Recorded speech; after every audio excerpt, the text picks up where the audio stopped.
What started as peaceful protests in Hong Kong against an extradition bill has degenerated into unrest and riots. Protesters continue to fight for all their demands.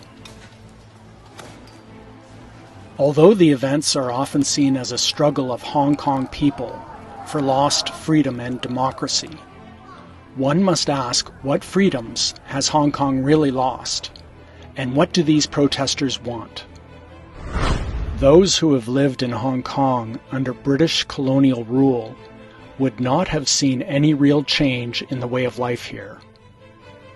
Political freedoms have increased since sovereignty was handed back to China in 1997.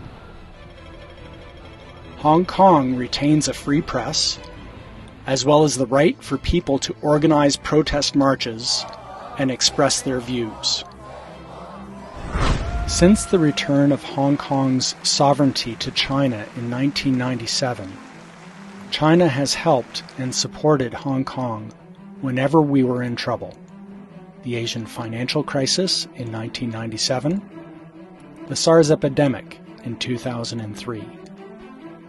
Mainland tourists were encouraged to visit Hong Kong during the economic downturn in 2014 caused by Occupy Central.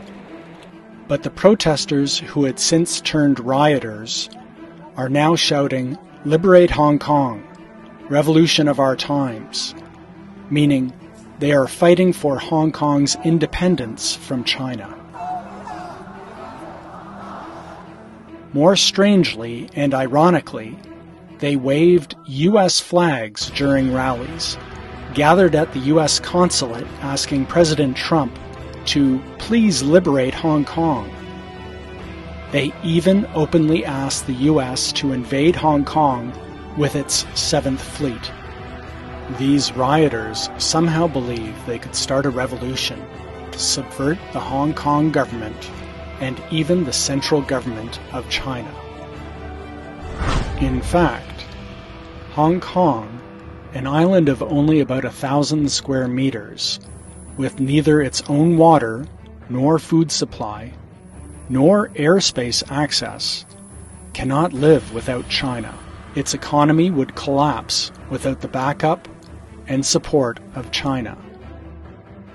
However, behind-the-scene manipulators have been creating a fantasy, saying that Hong Kong can be independent.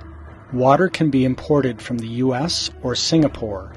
Electricity can be generated through solar energy. The US will grant an independent Hong Kong most favored nation status, and Hong Kong's economy would be even better. The young people openly called for a scorched earth policy to set fire to and destroy the city. They don't really want the government to improve or to make any policy changes. They just want to ruin our city and to overthrow the government. Let's all say no to violence and stand by Hong Kong.